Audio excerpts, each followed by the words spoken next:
तो welcome back to Talk the Universe. So हम लोग जो है 1.1 एक्सरसाइज में जो है क्वेश्चन नंबर 11 तक कर चुके थे। ओके, कौन से नंबर तक कर चुके थे? 11 तक।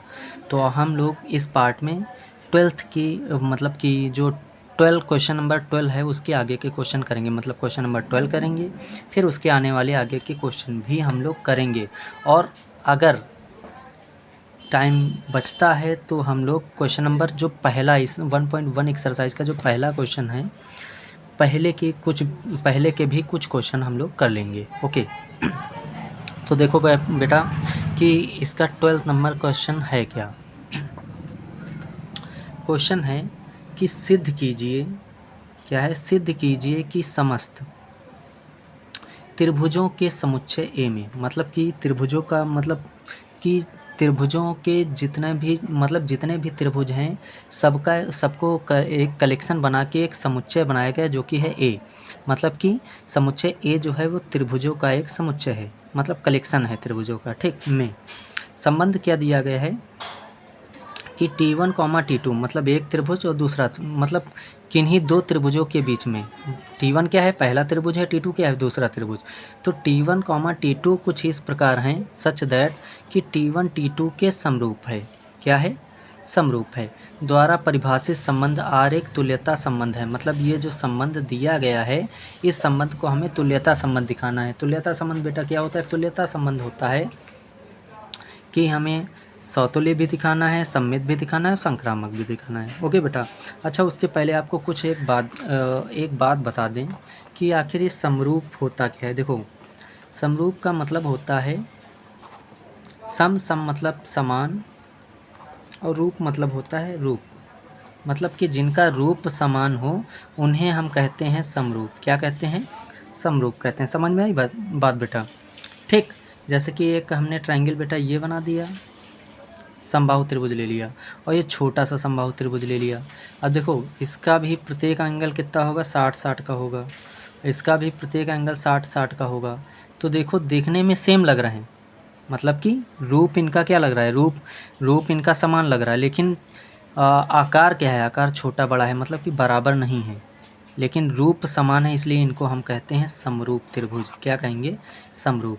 तो वही हमको इस क्वेश्चन में दिया गया है, क्या कि किन्हीं दो त्रिभुजों के बीच में क्या है कि मतलब जैसे एक त्रिभुज T1 दूसरा T2, तो उनके बीच में संबंध क्या है कि वे समरूप हैं। ये संबंध दिया गया है। ओके, तो यहाँ तक कि पहले बेटा हम लोग क्वेश्चन करेंगे, यहाँ से लेके यहाँ तक। ओके, तो देखो क्वेश्चन क्या है।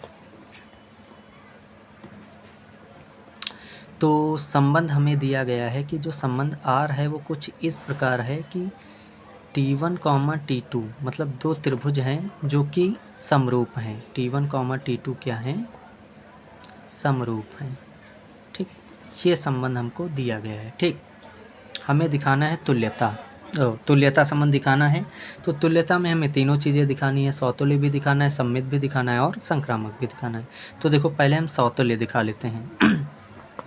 तो समतुल्य संबंध। अच्छा, एक बात बताओ बेटा कि अगर हमने ये त्रिभुज बनाया, क्या बनाया? त्रिभुज। तो अगर हमने ये त्रिभुज बनाया और इसका कंपेयर हम खुद से इसी से कराएं, हम ये कहें कि ये त्रिभुज इसी त्रिभुज के समरूप है, तो बिल्कुल सी बात है बेटा, समरूप होगा। क्यों? कि कोई मतलब ये है कि कोई भी व्यक्ति होगा, व्यक्ति के रूप में ले लो, जैसे कोई आदमी है, कोई व्यक्ति है, तो वो जाहिर सी बात है खुद के तो समरूप होगा ही। जैसे कि ये पेन है, तो ये पेन जो है खुद के तो समरूप है ही, खुद के समान है या नहीं? तो हम कह सकते हैं कि ये पेन खुद के समरूप है। तो उसी तरीके हम कह सकते हैं बेटा कि T1, T1 जब दोनों एक ही त्रिभुज हैं तो इसका मतलब दोनों के दोनों क्या होंगे? समरूप होंगे।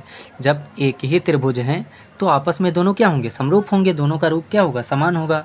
ठीक, जैसे कि दो मतलब कि एक व्यक्ति है, तो वो व्यक्ति अपने खुद के तो समान रूप, मतलब उसका रूप जो होगा तो खुद के तो समान ही होगा ना। तो वही चीज़, जैसे कि एक त्रिभुज हमने T1 लिया तो वो खुद के मतलब T1 के ही समरूप होगा।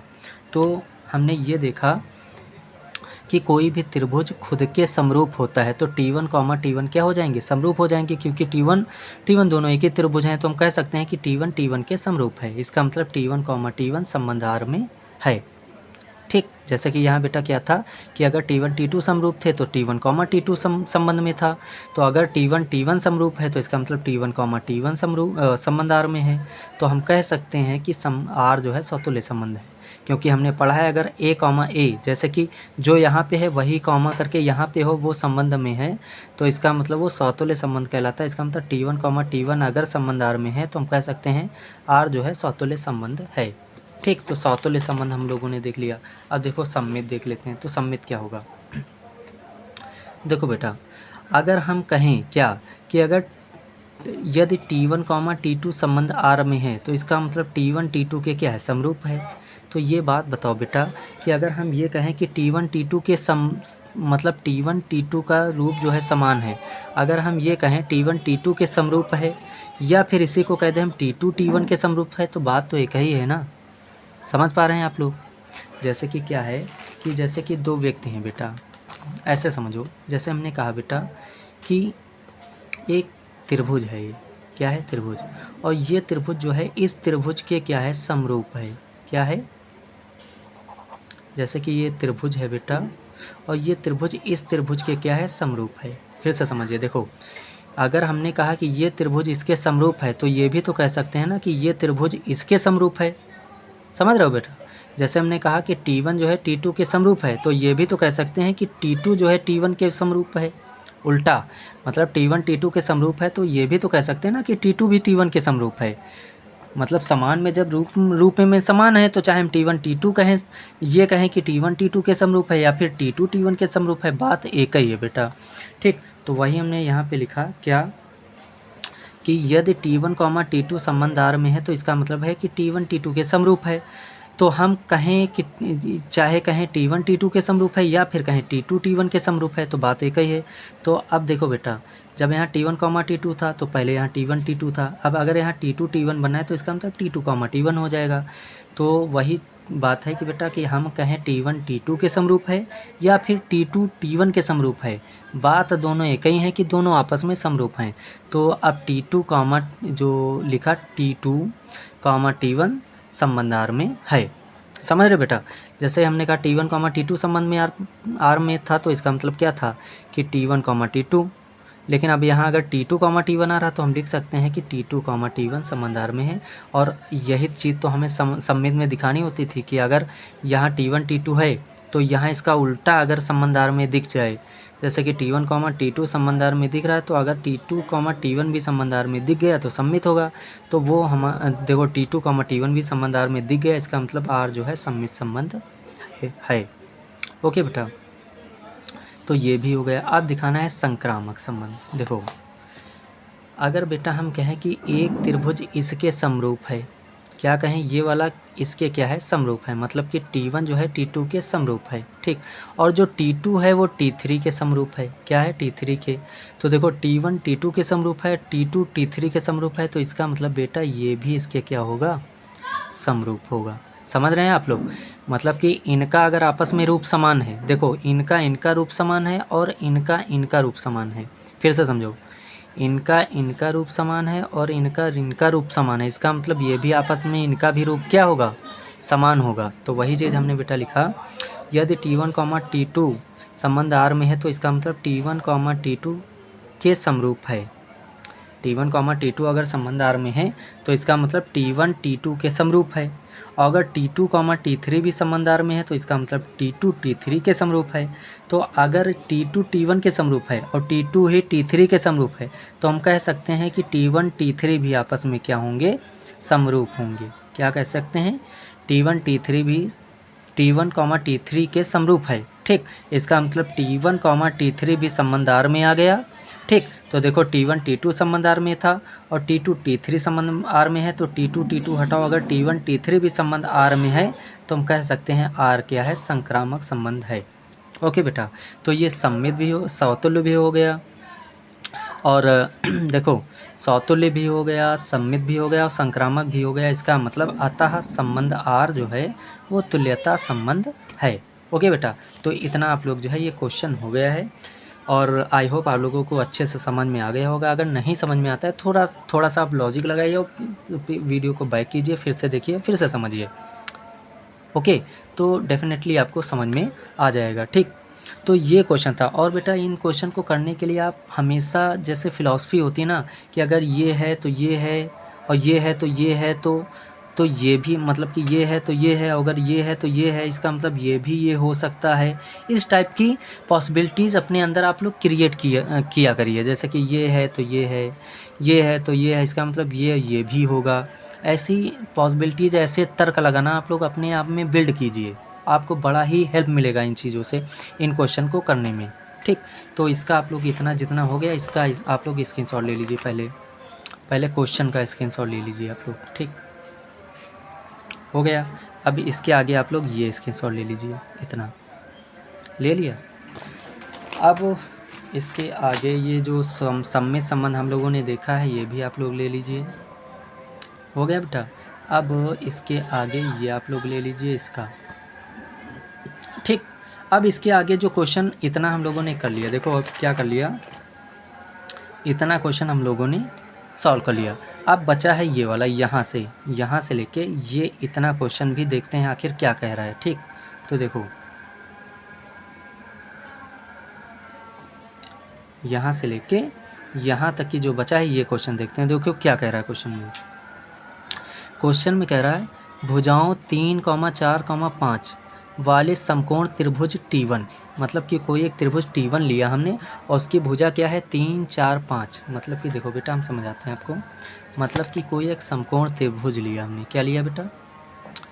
कोई एक समकोण त्रिभुज लिया। समकोण क्या होता है? जिसका एक कोण क्या हो 90 हो, जिसका एक कोण क्या हो 90 हो, उस त्रिभुज को क्या कहते हैं? समकोण।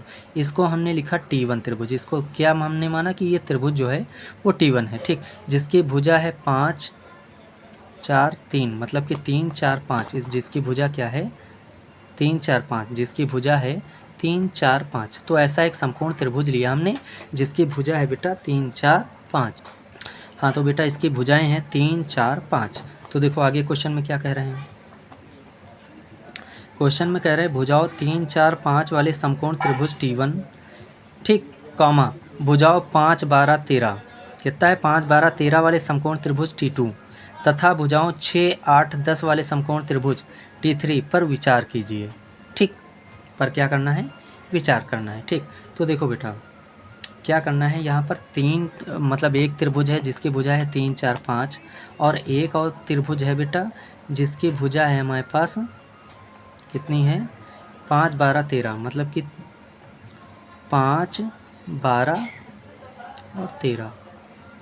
एक त्रिभुज है जिसकी भुजा है 3, 4, 5 और एक त्रिभुज है जिसकी भुजा है 5, 12, 13। ठीक, ये हो गया T2। ठीक, और एक T3 इन्होंने और त्रिभुज समकोण बनाया है जो कि है T3 और इसकी भुजा इन्होंने ली है 6, 8, 10, मतलब कि 6, 8, 10 ली है। ओके बेटा, तो ये तीन त्रिभुजाएं इन्होंने दिया है हमको, कौन सा T1, T2, T3, जिनकी भुजाएं ये हैं। ठीक, अब इनको, ये इनका कहने का मतलब ये है कि इन पर विचार कीजिए। विचार करने का मतलब यही है कि हमें देखना है कौन से इन तीनों में कौन से त्रिभुज समरूप हैं। ओके बेटा, तो देखो समरूप त्रिभुज वही होते हैं बेटा जिनकी भुजाओं का अनुपात बराबर हो। क्या हो? जिनकी भुजाओं का अनुपात बराबर हो। तो देखो जैसे कि अगर 5 में हम 2 से गुणा करें तो 10 बनना है। अगर 4 में 2 से गुणा करें तो 8 बनना है और 3 में अगर हम 2 से गुणा करें 6 बनना है। इसका मतलब क्या है कि अगर हम T1 की सारी भुजाओं में 2 से मल्टीप्लाई करें तो हमें T3 की सारी भुजाएं मिल जाती हैं। समझ रहे हैं आप लोग? मतलब कि अगर हम T1 की सभी भुजाओं में 2 से मल्टीप्लाई करें तो T3 की सारी भुजाएं हमको मिल जाती हैं। बात समझ में आ रही है आप लोगों को बेटा? खुद ही आप देख लीजिए। 4 को 2 से गुणा करो 8, देखो 4 को 2 से गुणा करो कितना है 8, 5 को 2 से गुणा करो कितना है 10, 3 को 2 से गुणा करो कितना है 6। इसका मतलब क्या है कि इसकी और इस त्रिभुज की भुजाएं समान अनुपात में हैं। किस अनुपात में है? समान अनुपात में। मतलब कि अगर इसमें 2 से गुणा किया तो हमें 10 मिलेगा, अगर इसमें हमने 2 से गुणा किया तो हमें 8 मिलेगा, अगर इसमें हमने 3 को 2 से गुणा किया तो 6 मिलेगा। इसका मतलब T1 और T3 की भुजाएं क्या हैं? समान अनुपात में। अगर समान अनुपात में है तो हम कह सकते हैं बेटा कि T1 और T3 जो हैं समरूप हैं। ये समरूप का चिन्ह है बेटा। ये क्या है? समरूप का चिन्ह। इसका मतलब यही होता है कि इनकी भुजाएं समान अनुपात में हों। जिन त्रिभुजों की भुजाएं समान अनुपात में होंगे उनको कहेंगे हम समरूप है, और जो जिनकी भुजाएं समान अनुपात में नहीं होंगी उनको हम कहेंगे समरूप नहीं है। जैसे कि देखो, अगर यहाँ पर हम इनके बीच में रिलेशन में कुछ देखें कि विचार करें इन त्रिभुजों में, गौर से देखो, 13 में किसी नंबर से ऐसे मल्टीप्लाई करो कि 10 या 10 हो जाए तो ऐसा कोई नंबर होगा ही नहीं। या फिर 13 में ऐसा कुछ करो कि 5 हो जाए, या 5 में कुछ ऐसा करो कि 13 हो जाए, तो ऐसा कुछ हो पा रहा? नहीं हो पा रहा। इसका मतलब क्या है कि T1 और T2 आपस में समरूप नहीं है। ये नहीं के लिए काट देंगे, ठीक। और इसका मतलब क्या है कि T2 T3 भी आपस में समरूप नहीं है, ठीक बेटा। तो ये क्वेश्चन हमको दिखाना था, तो ये भी क्वेश्चन हमारा हो गया है। बाकी ये हमने आपको रफली बताया है। क्या बताया है? रफली बताया, ठीक। अब हम आपको सिस्टमैटिक तरीके से कैसे लिखना है ये देख लेते हैं, ठीक। समझ रहे? अच्छा, समरूप त्रिभुज कैसे होते हैं एक बार आपको छोटा सा बात बता दें। ये हाई स्कूल का कॉन्सेप्ट है। जैसे कि बेटा एक त्रिभुज लिया हमने ABC और एक ले लिया DEF। तो अगर AB और अपॉन में आ जाए DE और BC, इस त्रिभुज का BC और इस त्रिभुज का EF और इस त्रिभुज का AC और इस त्रिभुज का FD, अगर इनका अनुपात निकालें, अगर ये अनुपात बराबर हो जाता है तो हम कहते हैं कि ये त्रिभुज क्या है? समरूप हैं। तो वही तो हमने यहाँ पे किया बेटा। यहाँ पे क्या किया हमने? देखो यहाँ पे हमने एक चीज़ देखी क्या, कि अगर हम 10/5 कर रहे हैं, क्या कर रहे हैं? 10/5 कर रहे हैं, या फिर 8/4 कर रहे हैं, क्या कर रहे हैं? 8/4, या फिर 6/3 कर रहे हैं, क्या कर रहे हैं? 6/3 कर रहे हैं। तो गौर से देखो, सब के सब हमें 2 मिलने वाले हैं। क्या मिलने वाले हैं? 2। इसका मतलब ये सब के सब क्या हैं? इनके अनुपात क्या है? समान है। तो हम कह सकते हैं क्या, कि T1 T3 समरूप हैं। लेकिन T1 T2 में ऐसा कोई अनुपात ही नहीं मिल रहा जो समान हो, या फिर T2 T3 में भी ऐसा कोई अनुपात हमें नहीं मिल रहा जिससे हम कह सकें कि T2 T3 समरूप हैं या फिर T1 T2 समरूप हैं। लेकिन बस केवल हमें मिल रहा था तो T1 और T3 में अनुपात जो मिल रहा था समान मिल रहा था, इसीलिए हमने कहा T1 T3 समरूप हैं। ओके बेटा, तो इसका भी आप लोग स्क्रीनशॉट ले लीजिए। आप लोग रफ में कहीं पर रफली इसको नोट कर लेना ताकि आपको समझने में आसानी होगी। इसका भी आप लोग स्क्रीनशॉट ले लीजिए, आपके काम में आएगा। बाकी एग्ज़ाम में ना करना, ठीक। ये आपके समझने के लिए हमने बताया है। ये ले लिया आप लोगों ने। अब आगे इसको कैसे सिस्टमैटिक तरीके से करना है वो देख लेते हैं। देखो, जैसे कि इन्होंने दिया है कि T1 जो है जिसकी भुजाएं हैं 3 4 5, और T2 है जिसकी भुजाएं हैं 5 12 13, और जो T3 है उसकी भुजाएं हैं 6 8 10। तो बेटा देखो, हमें देख के ही पता चल रहा है कि T1 और T3 का अनुपात ही समान दिख रहा है, क्योंकि 3 दूनी 6, 4 दूनी 8, 5 दूनी 10 दिख रहा ना। तो वही हम दिखा देंगे क्या, कि 3/6, 4/8 और 5/10। देखो 3/6, 4/8 और 5/10, मतलब 5/10। इनको अगर काटेंगे तो सब के सब देखो क्या मिलेंगे, 3 एकम 3, 3 दूनी 6, 4 एकम 4, 4 दूनी 8, 5 एकम 5, 5 दूनी 8। सब के सब 1/2, 1/2, 1/2 मिल रहे हैं। इसका मतलब T1 और T3 की भुजाओं का अनुपात क्या है? समान है। तो इसका मतलब हम कह सकते हैं कि T1 T3 जो है समरूप हैं। लेकिन इनमें अगर हम देखें कि अनुपात समान है या नहीं, तो कहीं से भी नहीं दिख रहा हमें कि अनुपात समान हो सकता है। तो T1 T2 समरूप नहीं है।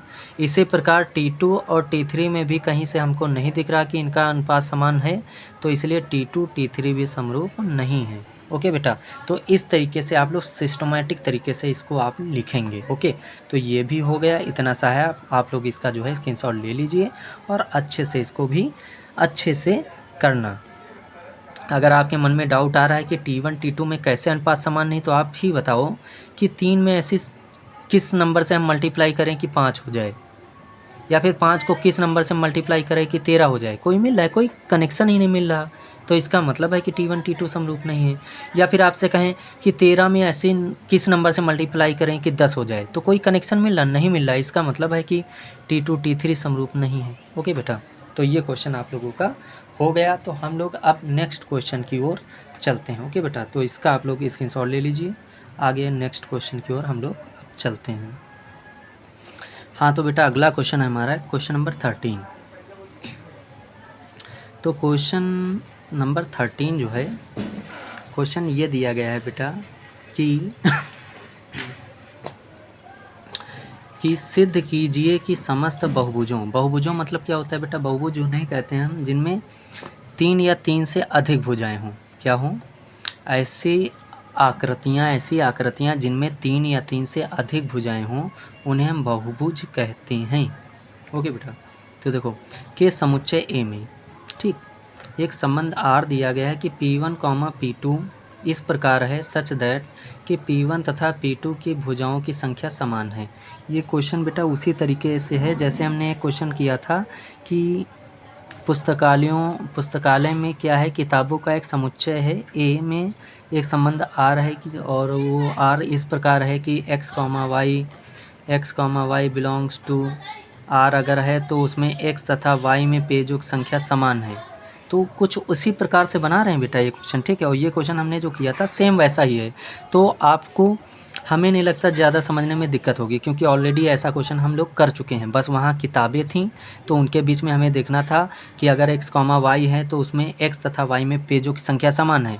तो उसी तरीके अगर यहाँ बहुभुज हैं, एक बहुभुज P1 है, P2 है, तो P1 तथा P2 में भुजाओं की संख्या समान है। वहाँ पेजों की संख्या समान दी थी, वहाँ बुक थी, किताबें थीं, तो पेजों की संख्या समान थी। यहाँ ये क्या है, बहुभुज हैं तो इसमें भुजाओं की संख्या समान है। तो क्वेश्चन कुछ ना कुछ वैसा ही है। ओके बेटा, तो संबंधार कुछ इस प्रकार है कि P1, P2 इस सच दैट कि P1 तथा P2 की भुजाओं की संख्या समान है प्रकार से परिभाषित संबंध R एक तुल्यता संबंध है। तुल्यता संबंध मतलब कि हमें सौतुल्य भी दिखाना है, सममित भी दिखाना है और संक्रामक भी दिखाना है, ठीक। तो पहले तो हम इतना क्वेश्चन करते हैं, हम लोग कितना करते हैं, इतना क्वेश्चन हम लोग करते हैं। हाँ तो देखो बेटा, पहले हम लोग इतना क्वेश्चन करते हैं, ठीक। तो देखो सौतुल्य संबंध, ठीक। तो सौतुल्य संबंध में हमने आपको पहले ही बताया है कि इसमें सेम चीज़ लेते हैं। जैसे अगर P1 लिया तो P1 ही लेंगे। अच्छा एक बात बताओ बेटा, अगर कोई हम P1 बहुभुज लें, बहुभुज क्या होता है, जिसमें भुजाएं हों 3 या 3 से ज़्यादा। तो अगर हमने कोई एक बहुभुज लिया P1, जैसे आपको हम बताएं, जैसे देखो हमने एक त्रिभुज लिया, ये बहुभुज ही है एक प्रकार का, ठीक, और एक त्रिभुज और लिया, ठीक। अच्छा एक बात बताओ बेटा कि अगर हम कहें कि ये त्रिभुज है, एक ही त्रिभुज लेते हैं, ठीक। देखो जैसे त्रिभुज है, इसमें कितनी भुजाएं हैं, 3 हैं। तो जाहिर सी बात है अगर इसमें 3 है और इसी को दोबारा फिर लेंगे तो फिर 3 ही होंगी।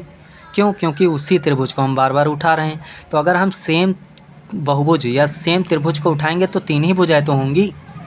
बात समझ रहे हैं ना आप लोग? मतलब कि अगर हम सेम बहुभुज उठाएंगे तो जितनी भुजाएं पहले थीं उतनी ही भुजाएं क्या होंगी, बाद में होंगी। तो जब बहुभुज ही समान है कि P1 है तो इसका मतलब उसमें भुजाएं क्या होंगी, सेम ही होंगी। तो हम कह सकते हैं क्या कि P1 और P1 में भुजाओं की संख्या समान है। सौतुल्य में क्या होता है कि सौतुल्य में हमें सेम चीज़ें दिखानी होती, सेम मतलब कि खुद, मतलब कि जो चीज़ उठाएंगे उसी से कंपेयर करेंगे। तो ये बताओ बेटा, अगर हम कोई बहुभुज P1 उठाया तो उसी का P1 से, मतलब इसी P1 से तुलना कराएंगे तो जितनी भुजाएं इसमें होंगी उतनी ही भुजाएं तो इसमें होंगी, क्योंकि ये दोनों हैं तो एक ही, क्या हैं, एक ही हैं। तो इसलिए हम कह सकते हैं कि जैसे कि एक त्रिभुज हमने बेटा कोई बहुभुज लिया, हमने क्या लिया, बहुभुज P1, तो बेटा जितनी भुजाएं हैं तो भुजाएं तो सेम रहेंगी, बदलेंगी तो है नहीं। तो हम कह सकते हैं कि कोई भी बहुभुज होगा उसमें क्या होगा कि खुद के बराबर तो भुजाएं होंगी ही, मतलब जितने इसकी भुजाएं हैं तो खुद के बराबर तो भुजाएं होंगी ही। मतलब P1 का अगर इसी P1 से कंपेयर कराएंगे तो जितनी भुजाएं हैं सेम समान भुजाएं होंगी, ये बात क्लियर है। तो वही हमने लिखा क्या कि P1 और P1 में भुजाओं की संख्या क्या है, समान है। तो हम लिख सकते हैं क्या कि P1, P1 belongs to R। क्या लिखा, P1, P1 belongs to R, मतलब कि अगर जो चीज़ यहाँ है वही चीज़ यहाँ है, वो संबंध R में है तो इसका मतलब वो R जो होगा सौतुल्य संबंध होगा, ठीक बेटा। फिर से समझो कि अगर हम सौतुल्य में क्या होता है, सौतुल्य में हम सेम उठाते हैं। तो अगर P1 उठाया और P1 फिर उठाएंगे तो जाहिर सी बात है यार कि दोनों चीज़ें एक ही हैं, तो दोनों में भुजाओं की संख्या तो समान होगी। इसका मतलब P1, P1 belongs to R है, तो हम कह सकते हैं R सौतुल्य संबंध है। ओके बेटा, तो R सौतुल्य संबंध है, ये हो गया। अब देख लेते हैं सममित संबंध। तो ये एक बात बताओ बेटा कि जैसे हमने क्या किया कि एक बहुभुज क्या किया कि यदि P1, P2 belongs to R है, क्या है, P1, P2 belongs to R है, तो इसका मतलब क्या है कि P1 P2 में भुजाओं की संख्या क्या है, समान है। तो ये बेटा बताओ कि अगर हम इसी को बोलें क्या कि P1 तथा P2 में भुजाओं की संख्या बराबर है, या फिर बोलें P2 तथा P1 में भुजाओं की संख्या समान है, तो बात तो दोनों एक ही है ना। तो अगर हमने लिखा P1 तथा P2 में भुजाओं की संख्या समान है, तो इसको ऐसे भी तो लिख सकते हैं ना कि P2 तथा P1 में भी भुजाओं की संख्या क्या है, समान है। इसका मतलब ये हो गया क्या, P2, P1 भी संबंध R में है। तो देखो अगर P1, P2 संबंध R में था, तो इसका उल्टा P2, P1 भी संबंध R में है, तो हम कह सकते हैं क्या कि R सम्मित संबंध है। तो सम्मित संबंध भी हो गया। अब बात कर लेते हैं संक्रामक की। ओके बेटा, तो देखो जैसे बेटा हमने 3 बहुभुज लिए, एक P1 लिया, एक P2 लिया और एक P3 लिया, ठीक। अच्छा अब देखो हम ये मान के चलते हैं कि अगर P1 P2 में भुजाओं की संख्या क्या है, बराबर है। फिर से समझो फिर से समझो, जैसे हमने 3 बहुभुज लिया P1 P2 और P3। अगर P1 P2 में भुजाओं की संख्या बराबर है और मान लेते हैं कि P2 P3 में भुजाओं की संख्या समान है, बराबर है, तो इसका मतलब P1 और P3 में भी तो भुजाओं की संख्या बराबर ही होगी। फिर से समझो, अगर P1 P2 में भुजाओं की संख्या समान है और P2 P3 में भुजाओं की संख्या समान है, इसका मतलब P1 और P3 में भी भुजाओं की संख्या क्या होगी, समान होगी। कैसे, देखो P2 ही P1 के बराबर है, P2 ही P3 के बराबर है, इसका मतलब आपस में ये भी कहीं ना कहीं क्या है, बराबर हैं। तो हम कह सकते हैं, कैसे लिखेंगे इसको, देखो यदि P1, P2 belongs to R, तो इसका मतलब क्या है कि P1 तथा P2 में भुजाओं की संख्या क्या है, समान है। ओके बेटा, P1 तथा P2 में भुजाओं की संख्या क्या है, समान है। तथा P2, P3 अगर बिलोंग्स टू R है, इसका मतलब क्या है कि P2 तथा P3 में भुजाओं की संख्या क्या है, समान है। अब देखो बेटा, इसका मतलब क्या है कि P2 और P3 में भुजाओं की संख्या समान है, ठीक। अब देखो ये इसके बराबर, ये इसके बराबर, इसका मतलब ये वाला जो है इसके भी क्या होगा, बराबर होगा। इसका मतलब कहने का मतलब हम कह सकते हैं कि P1 P3 के भी बराबर होगा। इसका मतलब हम कह सकते हैं क्या कि P1 तथा P3 में भुजाओं की संख्या भी समान है। अगर P1, P3 मतलब तथा P3 में भी अगर भुजाओं की संख्या समान है, तो हम कह सकते हैं क्या कि P1, P3 भी संबंध R में है, मतलब बिलोंग्स टू R है। अगर ये भी बिलोंग्स टू R है, इसका मतलब R क्या है, संक्रामक संबंध है, क्योंकि हमने पढ़ रखा है बेटा क्या कि अगर P1, P2 संबंध R में है और P2 से ख़त्म हुआ, P2 से अगर स्टार्ट होने वाला दूसरा कोई, मतलब कि P3 या कुछ भी हो सकता है, P2 से स्टार्ट होने वाला कोई और है जो संबंध R में है, तो P2 हटाओ, अगर P1 P3 भी संबंध R में है, P1 P3 भी संबंध R में है, P1 P3 भी संबंध R में, इसका मतलब हम कह सकते हैं क्या कि R संक्रामक संबंध है। ओके बेटा, सिंपल से क्वेश्चन है, बस छोटी छोटी बातें लिखना है, थोड़ा सा एनालिसिस करना है आप लोगों को।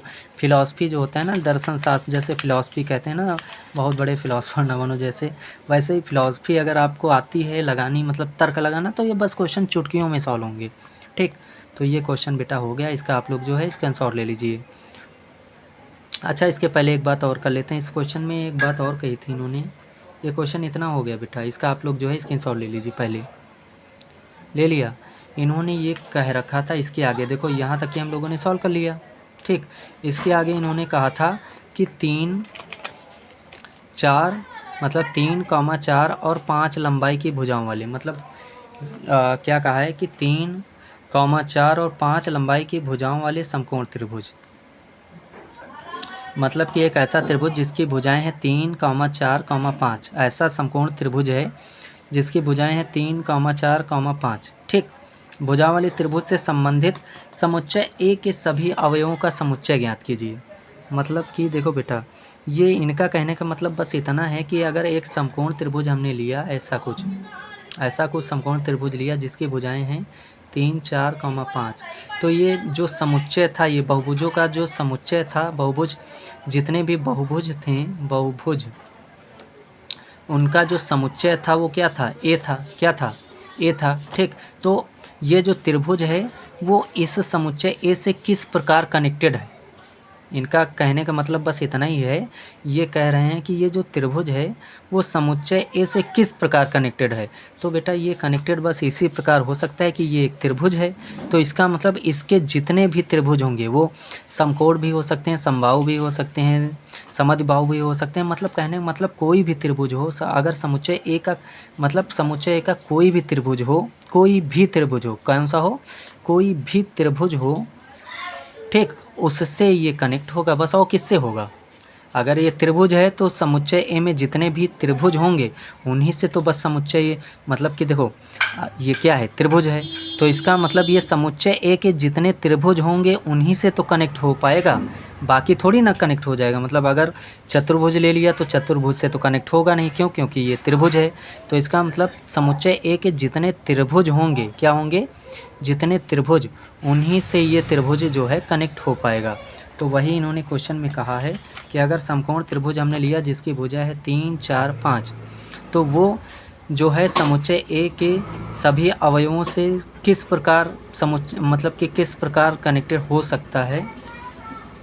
तो ये कुछ इस प्रकार कनेक्ट होगा कि 3, 4, 5 समकोण त्रिभुज है। क्या है, समकोण त्रिभुज है।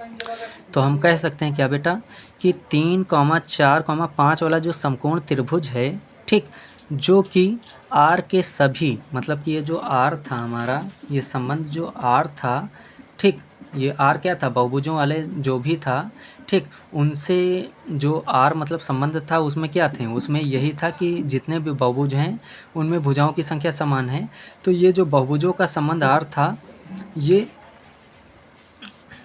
जो संबंध आर था, तो ये जो समकोण त्रिभुज है जो कि संबंध आर के सभी त्रिभुजों से ही संबंधित हो पाएगा।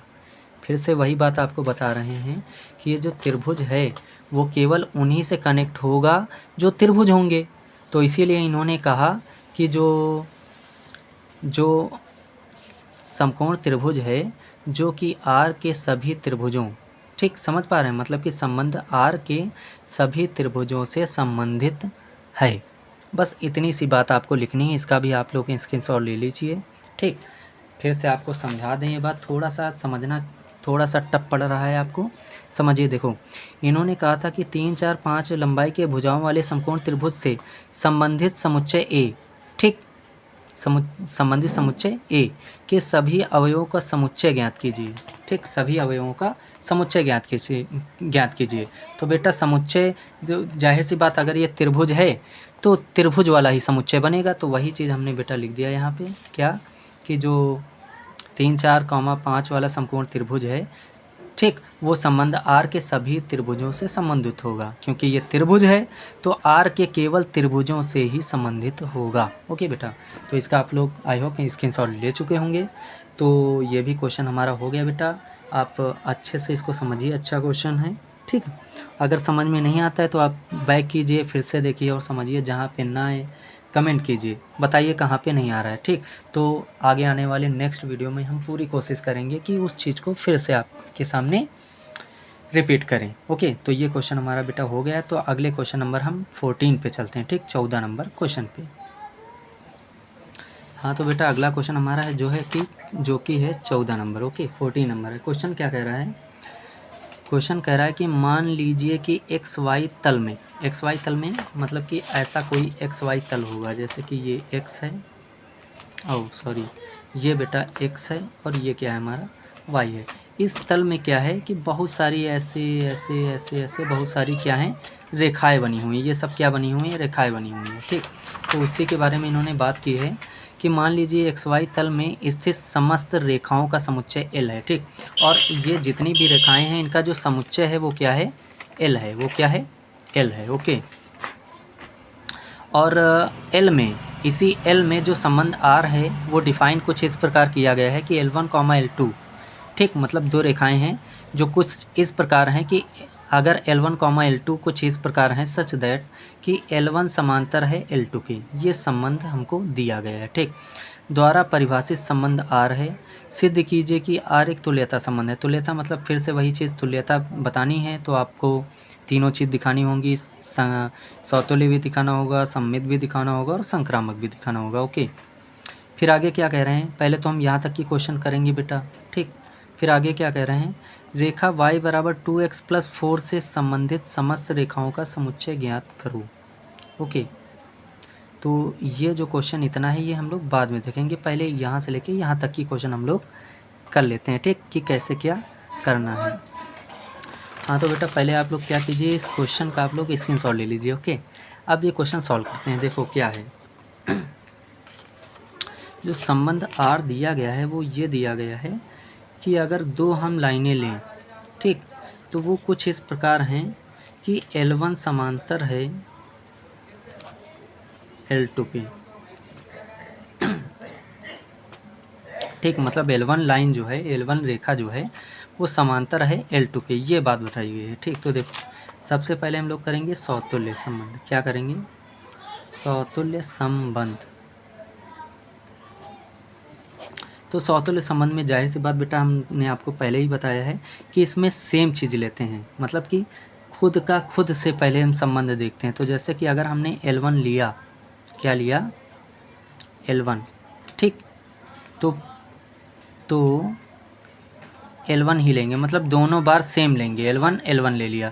तो ये बताओ अगर ये एक ही रेखा है तो जाहिर सी बात हम कह सकते हैं कि कोई भी रेखा, ये आप मान के चलिए कि कोई भी रेखा होती है, चाहे जो रेखा हो दुनिया की, कोई भी रेखा खुद के समांतर होती ही है, ये याद कर लीजिए आप लोग बात, ठीक, कि मतलब कोई भी रेखा खुद के समांतर होती है, ठीक।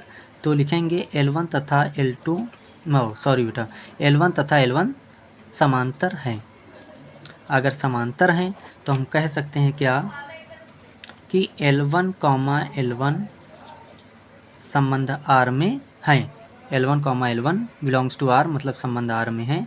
तो इसका मतलब R क्या है, इसका मतलब कि R सौतुल्य संबंध है। तो पहला तो क्वेश्चन हो गया बेटा, सौतुल्य संबंध है। तो पहला तो क्वेश्चन हमारा बेटा आसानी से हो गया, ठीक। अब आगे चलते हैं, हम लोग सममित देख लेते हैं, सममित संबंध। तो देखो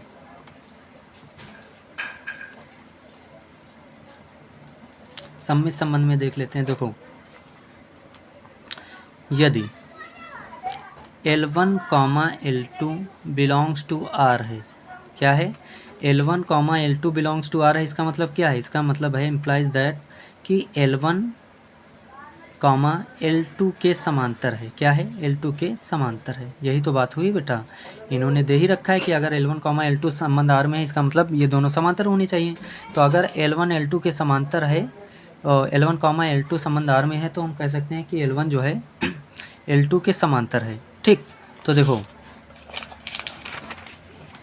जैसे एक रेखा हमने ली L1, क्या ली, L1 ली, ओके, एक लाइन हमने ली L1 और दूसरी लाइन हमने ली L2। तो अगर हम ये कह सकते हैं कि L1 L2 के समांतर है, तो जाहिर सी बात दोनों आपस में समांतर हैं। तो हम ये कहें कि L1 L2 के समांतर है, या फिर ये कहें कि L2 L1 के समांतर है, तो कोई फ़र्क पड़ेगा नहीं, ठीक। दोनों ही वाक्य सेम हैं, दोनों ही आपस में समांतर हैं। तो हम कह सकते हैं कि L1 L2 के समांतर ये कहें, या फिर L2 L1 के समांतर है, तो ये भी कह सकते हैं। तो इसको हम लिख सकते हैं क्या, इम्प्लाइज दैट कि L2 L1 के समांतर है, ये लिख सकते हैं, ठीक। तो आप लोग देखो बेटा कि L1, L2 के समांतर है, ठीक, और या फिर लिखें L2, L1 के समांतर है। तो इसमें भी ये संबंध फॉलो कर रहा है, इसका मतलब कि L2 इम्प्लाइज दैट कि L2, L1 भी संबंध R में है। देखो जब L1, L2 संबंध R में था तो क्या था, L1, L2 के समांतर था। जो अगर L2, L1 के समांतर आ रहा, इसका मतलब L2, L1 भी संबंध R में है, ठीक। तो देखो जब L1, L2 संबंध R में था, तो उसका उल्टा अगर L2, L1 भी संबंध R में आ गया, इसका मतलब हम कह सकते हैं कि R सममित संबंध है, सममित संबंध है। ओके, तो ये सममित संबंध भी हो गया। अब बात कर लेते हैं बेटा संक्रामक संबंध की, संक्रामक संबंध की। ओके, तो देखो संक्रामक संबंध में क्या होता है कि यदि L1, L2 संबंध R में है, तो इसका मतलब है इम्प्लाइज दैट कि L1, L2 के, L1 जो है L2 के क्या है, समांतर है, ये बात हो गई। तथा अगर L2, L3 belongs to R है, मतलब कि दो लाइनें L2 L3 भी हैं जो संबंध R में है, तो इसका मतलब क्या है, बिलोंग्स इम्प्लाइज दैट कि L2 L3 के समांतर है। इसका मतलब क्या है, देखो जब यहाँ L1 L2 था तो L1 L2 के समांतर, जब L2 L3 है तो इसका मतलब L2 L3 के समांतर है, L2 L3 के समांतर है। एक बात बताएं बेटा आपको हम कि आप खुद समझो, देखो अगर L1 L2 के समांतर है, ठीक, और L2 जो है मतलब कि L1 L2 के समांतर है, और जो L2 है वो L3 के समांतर है। किसके समांतर है, L3 के। तो हम कह सकते हैं क्या कि L1 L3 के भी समांतर है। ये बात आप लोग याद कर लीजिए।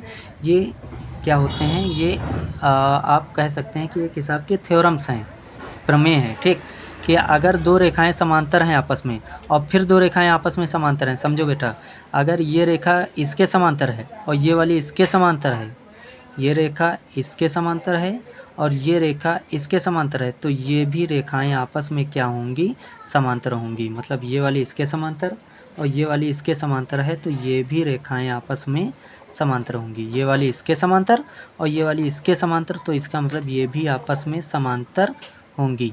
फिर से समझिए, ये वाली इसके समांतर और ये वाली इसके समांतर, इसका मतलब ये वाली और ये वाली भी आपस में समांतर होंगी। तो वही हमने लिखा कि अगर L1 L2 के समांतर है और L2 L3 के समांतर है, तो इसका मतलब L1 L3 के भी समांतर होगी। तो ये बात हम लिखेंगे कि L1 L3 के समांतर है। लिख सकते हैं बेटा, अगर हमने लिखा कि L1 L2 के समांतर है और L2 L3 के समांतर, तो हम लिख सकते हैं कि L1 L3 के भी समांतर है। इसका मतलब ये है कि L1, L3 भी जो है वो संबंध R में है। अगर संबंध R में है तो हम कह सकते हैं क्या कि R संक्रामक संबंध है। क्या लिख सकते हैं बेटा, R संक्रामक संबंध है।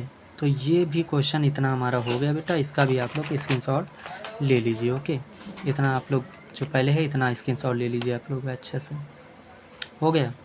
अब ये ले लीजिए स्क्रीनशॉट, ये इतना ले लिया। अब इसका स्क्रीनशॉट ले लीजिए आप लोग, ये ठीक। अब इसका बेटा जो क्वेश्चन ये था, ये जो कह रहे हैं कि रेखा y बराबर जो 2x+4 है, तो y बराबर 2x+4 से संबंधित समस्त रेखाओं का समुच्चय। तो यहाँ पर आपको बता दें कि y बराबर 2x+4 ये रेखा जो है केवल उन्हीं से संबंधित होगी, उन्हीं से संबंधित होगी,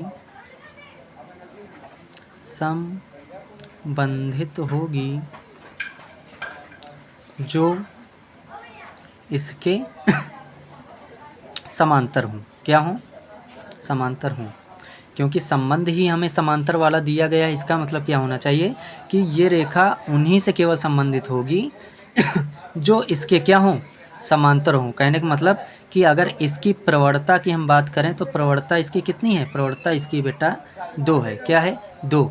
तो ये जो लाइन है ये केवल उन्हीं से संबंधित हो सकती है जिनकी प्रवणता भी कितनी हो, 2 हो। क्या हो, अर्थात हम लिख सकते हैं, क्या लिख सकते हैं बेटा, कि अर्थात जिनकी प्रवणता भी 2 हो। ठीक, तो इनका जो समुच्चय आप लिखेंगे तो ऐसे लिख देना कि ये केवल उन्हीं से संबंधित होगी जो इसके समांतर हो। ठीक, मतलब कहने का मतलब क्या है, देखो समांतर रेखाओं की प्रवणताएं समान होती है। इसका मतलब इसकी प्रवणता अगर ये 2, ये प्रवणता है, अगर ये प्रवणता 2 है तो ये उन्हीं से संबंधित होगी जिन रेखाओं की प्रवणता भी 2 ही हो।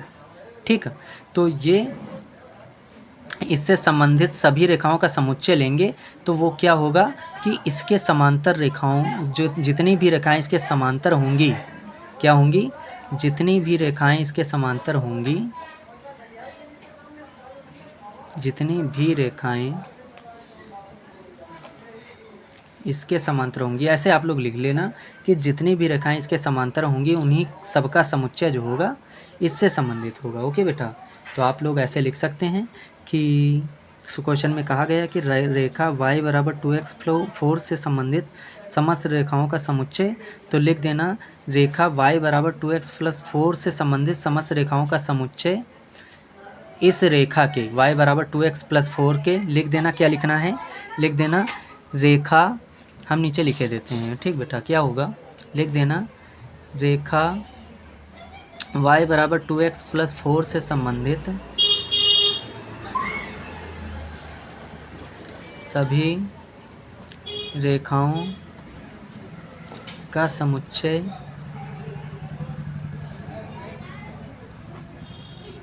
इस रेखा कौन सी रेखा, y बराबर 2x प्लस 4 के समांतर रेखाओं का होगा। ओके बेटा, तो हम क्या लिखेंगे, तो आप लोग ये कह सकते हैं कि जो y बराबर 2x प्लस 4 है, इससे संबंधित जितनी भी रेखाएं होंगी, इससे संबंधित वही रेखाएं होंगी जो इसके समांतर होंगी, ठीक। तो इसके समांतर रेखाओं का समुच्चय ही क्या होगा, इससे संबंधित होगा, ठीक। समझ पा रहे हैं, मतलब अगर हमें इससे संबंधित सभी रेखाओं का समुच्चय लेना है तो इससे संबंधित हम जितनी भी समांतर इसके समांतर रेखाएं होंगी वही उस समुच्चय में आएंगी। समझ रहे हैं आप लोग, मतलब कि अगर हम कोई समुच्चय ए बनाएं, ठीक, और वो समुच्चय क्या होगा कि इस रेखा के संबंधित होनी चाहिए, ठीक। तो इसके जितनी भी समांतर रेखाएं होंगी तो क्या होंगी, इसके जितनी भी समांतर रेखाएं इसमें होंगी वही इसका समुच्चय होंगी, ठीक। फिर से आपको बता दें, जैसे अगर क्वेश्चन में कहें कि इससे संबंधित रेखाओं का समुच्चय बताओ, तो इसका मतलब है इससे जितनी समांतर रेखाएं होंगी उन्हीं का समुच्चय इससे संबंधित होगा। ओके बेटा, समझिए, इससे क्या होगा कि इससे जितनी मतलब इसके जितनी भी इससे समांतर रेखाएं जितनी भी इससे समांतर होंगी उन्हीं रेखाओं का समुच्चय जो होगा वो वही इससे संबंधित रेखाओं का समुच्चय बनेगा, ठीक। तो आप इतनी बस लाइन लिख देना, क्या, ये वाली लाइन, नीचे वाली लिखना, बस ऊपर वाली लिखना चाहे ना लिखना, ये आपकी बेसिक इन्फॉर्मेशन के लिए हमने ये बात कही थी। बाकी आप ये लिख देना कि रेखा y बराबर 2x प्लस 4 से संबंधित सभी रेखाओं का समुच्चय इस रेखा मतलब इसी रेखा कह सकते हो, इसी रेखा y बराबर 2x प्लस 4 के समांतर रेखाओं का होगा। ओके, समझ गए। तो आप लोगों को बस इतना लिखना है, क्या, कि रेखा y बराबर 2x प्लस 4 से संबंधित सभी रेखाओं का समुच्चय इसी रेखा, ठीक, y बराबर 2x प्लस 4 के समांतर रेखाओं का होगा, ठीक। तो जितनी भी इस रेखा के समांतर रेखाएं होंगी उन्हीं का समुच्चय इससे क्या होगा, मतलब वही रेखाएं इससे संबंधित होंगी, उन्हीं का समुच्चय हमें दिखाना था, मतलब, ठीक। ठीक बेटा, तो इससे जितनी भी संबंधित रेखाएं थी उन्हीं का समुच्चय बताना था। तो इससे संबंधित रेखाएं कौन सी होंगी, वही होंगी जो इसके समांतर हैं। तो हम कह सकते हैं कि रेखा y बराबर 2x प्लस 4 से संबंधित रेखाओं का समुच्चय इसी रेखा के मतलब इसी रेखा के समांतर मतलब इसी रेखा के समांतर सभी रेखाओं का समुच्चय होगा। ओके बेटा, तो आई होप आप लोगों को अच्छे से समझ में आ गया होगा बेटा। अब आगे के 2 क्वेश्चन जो हैं 15-16 वो भी कर लेते हैं, और इसका आप लोग जो है स्क्रीनशॉट ले लीजिए। आगे अब अगले क्वेश्चन नंबर हम लोग चलते हैं, अगले नंबर क्वेश्चन पे, क्वेश्चन नंबर 15। ओके बेटा, हाँ तो बेटा क्वेश्चन नंबर 15 है कि मान लीजिए कि एक समुच्चय दिया गया है जो कि 1 2 3 4, ठीक, ये समुच्चय है 1 2 3 4 में एक संबंध R है जो कि है 1,2 2,2 1,1 4,4 1,3 3,3 3,2 द्वारा परिभाषित निम्नलिखित में से सही। अब इसमें से सही उत्तर हमें चुन के लिखना है, ठीक। तो आप लोग एक चीज़ ये देखिए कि हमें ये देखना है कि ये जो R है वो सौतुल्य तथा सममित है किंतु संक्रामक है या नहीं, ठीक, या फिर ये संबंध जो है वो सौतुल्य तथा संक्रामक है किंतु सममित है या नहीं। इस टाइप के ऑप्शन दिए गए हैं, हमें ये चेक करना है कि कौन सा ऑप्शन इसमें सही होगा। ओके बेटा, तो देखो जैसे कि हम आपको दिखाते हैं, देखो पहले चेक कर लेते हैं कि ये सौतुल्य है या नहीं। क्या चेक कर लेते हैं हम लोग, सौतुल्य, और ये ऑब्जेक्टिव है बेटा, आपको सही आंसर चेक करके बस टिक करना है। तो देखो जैसे सौतुल्य देख लेते हैं, तो पहले सौतुल्य के लिए क्या देखेंगे, क्या देखने जा रहे हैं हम लोग बेटा? सौतुल्य। क्या देखना जा रहे हैं? सौतुल्य। तो सौतुल्य के लिए पहले हम उठाते हैं 1,2। क्या उठाया? 1,2। 1,2 नहीं उठाएंगे हम सौतुल्य के लिए बस इतना देखेंगे कि समुच्चय में अगर 1 है तो इस संबंध में 1,1 बन रहा है कि नहीं बन रहा है। 2 अगर है तो 2,2 बन रहा है कि नहीं बन रहा। 3,3 बन रहा है कि नहीं बन रहा। मतलब समुच्चय के जितने भी अवयव हैं इनका खुद का खुद से संबंध बन पा रहा है कि नहीं। तो देखो पहले हम चेक करते हैं 1,1। तो देखो 1,1 कहीं दिख रहा? यस, बिल्कुल दिख रहा है। 1,1 है, ये देखो ये 1,1 है। ठीक, तो ये तो पास हो गया। अब 2 को देखो, 2,2 दिख रहा है? यस, 2,2 भी है। ठीक, अब 3 देखो, 3 का तो 3,3 है। यस, तो 3,3 भी है। अब 4 का देखो, 4 4 4 4, यस बिल्कुल 4,4 भी है। तो इसका मतलब सबका खुद से संबंध देखो, 1,1 भी है, 2,2 भी है, 3,3 भी है, 4,4 भी है। इसका मतलब ये सौतुल्य तो है, सौतुल्य तो है। अब देख लेते हैं ये सममित है या नहीं। सममित के लिए देखो क्या देखते हैं। देखो पहला वाला अवयव हम उठाते हैं, इसका क्रमित युग्म पहला वाला उठाते हैं। क्या है? 1,2। क्या है? 1,2। तो अब देखो ये 2 पे ख़त्म हो रहा है, तो देखो इसमें 2 पे स्टार्ट होने वाला कोई है? तो एक तो ये है। लेकिन हमने आपसे पहले ही कहा था सममित देखने के लिए आप रिपीटेड वाला बिल्कुल ना देखो। इसे देखे ना देखे कोई फ़ायदा नहीं है, तो इसको हटाओ, आप टाइम वेस्ट करेगा। तो ये भी हटाओ, ये भी हटाओ, ये भी हटाओ। तो अब 2 पे ये ख़त्म हो रहा है, तो 2 पे स्टार्ट होने वाला देखो कोई है? तो यहाँ पर कोई 2 से स्टार्ट होने वाला मिल ही नहीं रहा। दिख रहा कोई 2 से स्टार्ट? या फिर केवल ये दिख रहा है? क्या दिख रहा है? ये दिख रहा है 2,2। तो अगर हम 2,2 उठा लें, चलो मान लेते हैं 2,2 उठा लें। सॉरी बेटा, सममित के लिए ये नहीं दिखाना है। ठीक, तो देखो सममित के लिए हमने पहला उठाया जो कि है 1,2। तो अब देखो इसका उल्टा 2,1 इसमें कहीं है या नहीं। अगर इसका उल्टा 2,1 भी यहाँ पर दिख जाए तो ये सममित हो जाएगा। तो देखो 1,2 तो है इसमें, लेकिन 2,1 कहीं भी नहीं दिख रहा। तो इसका मतलब ये सममित नहीं है, ये सममित नहीं है। अब चेक कर लेते हैं संक्रामक। संक्रामक में देखो जैसे कि 1,2 उठाया। क्या उठाया? 1,2। तो अब देखो, और बेटा ध्यान देना सममित में हमने क्या की, एक गलती की थी कि हम ये देखने लगे थे कि ये जिस पे ख़त्म हो रहा है वो देखने लगे थे। ऐसा नहीं देखना होता है। सममित में ये देखेंगे कि अगर 1,2 है तो इसका उल्टा 2,1 भी इसमें है या नहीं। अगर नहीं है तो ये सममित नहीं है। अब संक्रामक चेक कर लेते हैं। तो देखो इसमें को क्या उठाया कि पहला वाला उठाया जो कि है 2 पे ख़त्म हो रहा। अगर ये 2 पे ख़त्म हो रहा तो यहाँ पर देखो 2 से कोई स्टार्ट होने वाला मिल रहा कि नहीं मिल रहा। अब इसमें रिपीटेड वाले ना देखना, आप रिपीटेड वाले हटाओ। तो अब इसमें रिपीटेड वाले अगर हम हटा दें तो इसमें कहीं भी 2 से स्टार्ट होने वाला कोई नहीं मिल रहा। इसका मतलब ये 1,2 पर हम संक्रामक मान लेंगे। क्या मान लेंगे? संक्रामक। आप फिर से समझिए, अगर 1,2 है और 2 पे ख़त्म हो रहा है और 2 से स्टार्ट होने वाला कोई नहीं मिल रहा, तो हमने आपसे बताया था अगर नहीं मिल रहा है तो ये इसको हम पास कर देंगे। मतलब इस पर हम मान लेंगे कि ये संक्रामक है, तो ये तो पास हो गया। 2,2 चेक नहीं करना, 1,1 चेक नहीं करना, 4,4 चेक नहीं करेंगे। अब चेक करेंगे 1,3। तो 1,3। अब देखो 3 पे ये ख़त्म हुआ, 3 से स्टार्ट होने वाला कोई मिल रहा है? तो हाँ ये मिल रहा है। कौन सा मिल रहा है? ये। तो इसको उठाओ एक बार। तो देखो क्या है, 3,2। तो देखो अगर 3,3 अगर हम हटा दें तो क्या बचा? 1, देखो इस संबंध में अगर 1,3 है, इस संबंध में क्या है? 1,3 है। 3 पे ख़त्म हुआ, 3 से स्टार्ट होने वाला 3,2 भी है। तो आप देखेंगे इनको हटाओ, 1,2 या है या नहीं इसमें। मतलब 3 हटाओ तो 1,2 इस संबंध में है या नहीं। तो क्या देखेंगे? 1,2 मतलब कि 1,2। तो 1,2 देखो संबंध में दिख रहा कि नहीं दिख रहा? तो 1,2 है बेटा, 1,2 है। ठीक, और एक बार एक चीज़ और चेक कर लो। अगर 3 पे ख़त्म हो रहा था, 3 से स्टार्ट होने वाला ये था, और कोई 3 से स्टार्ट हो रहा और है ये वाला, तो ये है रिपीटेड। तो इसको चेक नहीं करेंगे। इसका मतलब ये मतलब कि 3 कहाँ गया बेटा? 1,3 पे भी ये पास हो गया। ठीक, तो इस पर भी पास, रिपीटेड वाले तो पास हम मानते ही हैं। तो इस पर भी पास हो गया, ये भी पास हो गया, ये भी पास हो गया, ये भी पास हो गया, ये भी पास हो गया, और ये रिपीटेड है तो ये भी पास हो गया। अब चेक कर लेते हैं ये वाला। तो ये देखो क्या है? 3,2। क्या है? 3,2। 3,2 है। तो अब चेक करो यहाँ पर 2 से स्टार्ट होने वाला कोई है? तो 2 से स्टार्ट होने वाला केवल ये था जो कि है रिपीटेड। तो रिपीटेड हम चेक नहीं करेंगे। तो इसका मतलब यहाँ पर कोई भी ऐसा नहीं है जो 2 से स्टार्ट हो। क्या हो, जो 2 से शुरू हो। ये 2 पे ख़त्म हो रहा, तो यहाँ पर अब देखो कोई 2 से शुरू हो रहा, तो 2 से कोई शुरू नहीं हो रहा।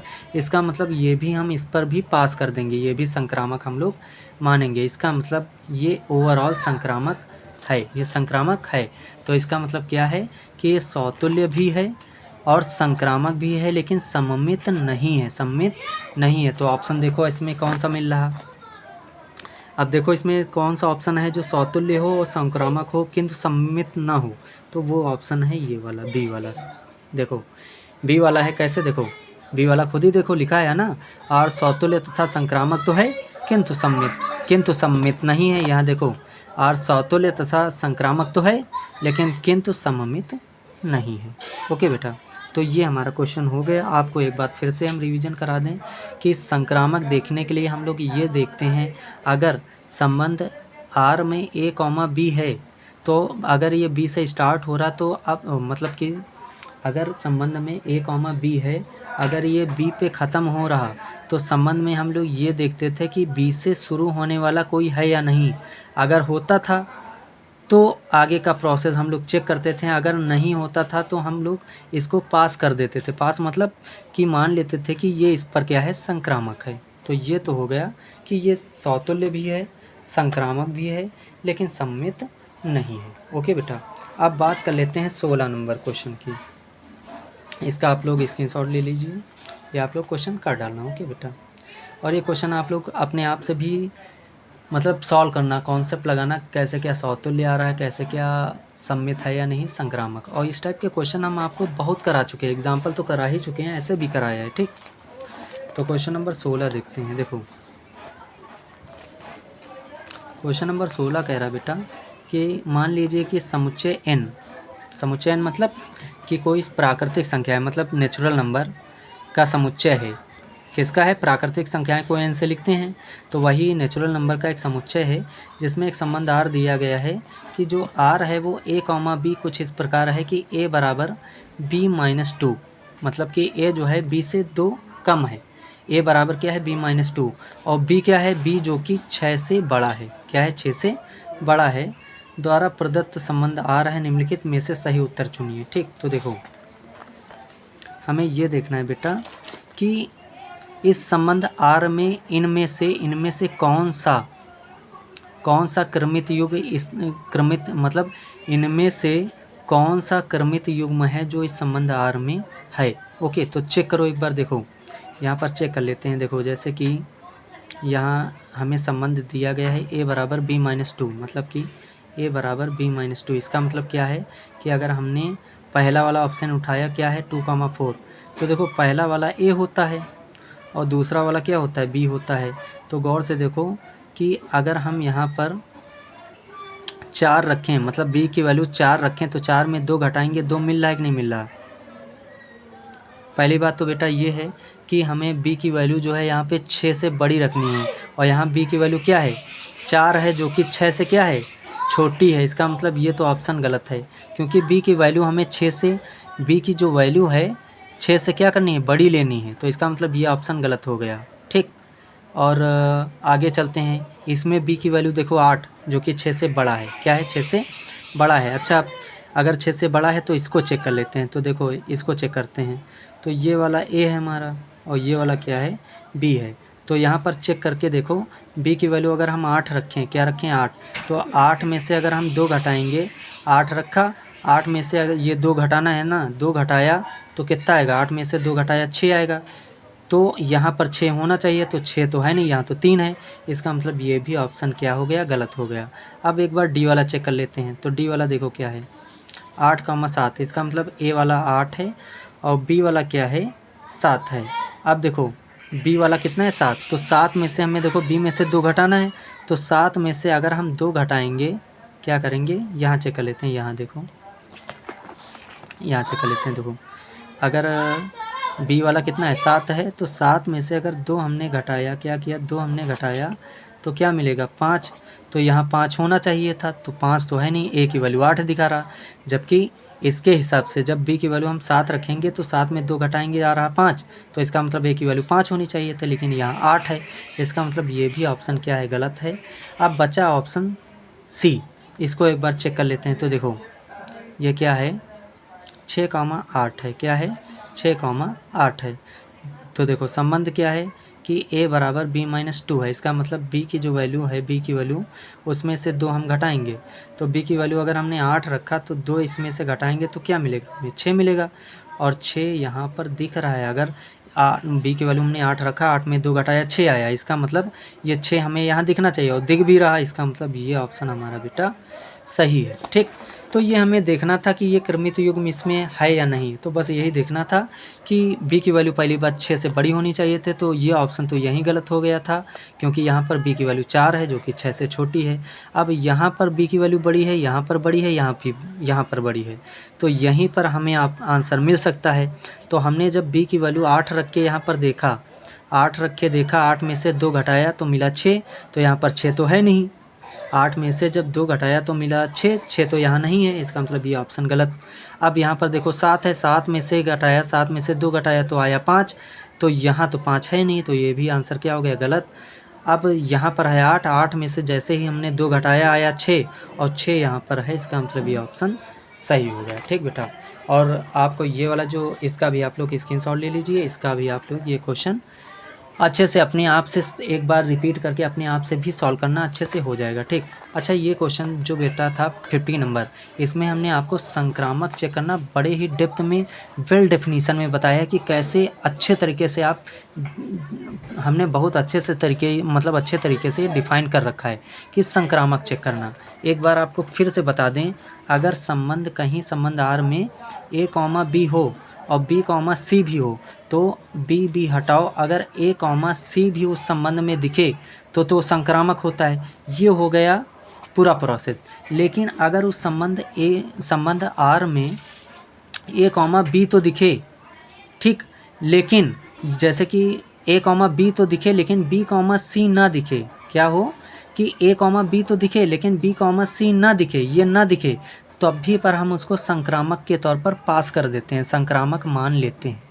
तो ये करना होता है। ठीक, मतलब कि जैसे कि ये बी पे ख़त्म हुआ तो बी से स्टार्ट होने वाला दूसरा कोई अगर नहीं मिल रहा उस संबंध में, तो हम मान लेते हैं कि ये संक्रामक संबंध है, मतलब संक्रामक के तौर पर इसको पास कर देते हैं। तो उसी का हम लोगों ने यहाँ पर जो है कंसेप्ट का यूज करके ये क्वेश्चन किया था। ठीक, तो ये बेटा आपके 16 नंबर, मतलब इस एक्सरसाइज के हमने 16 क्वेश्चन नंबर 16 तक करा दिए हैं।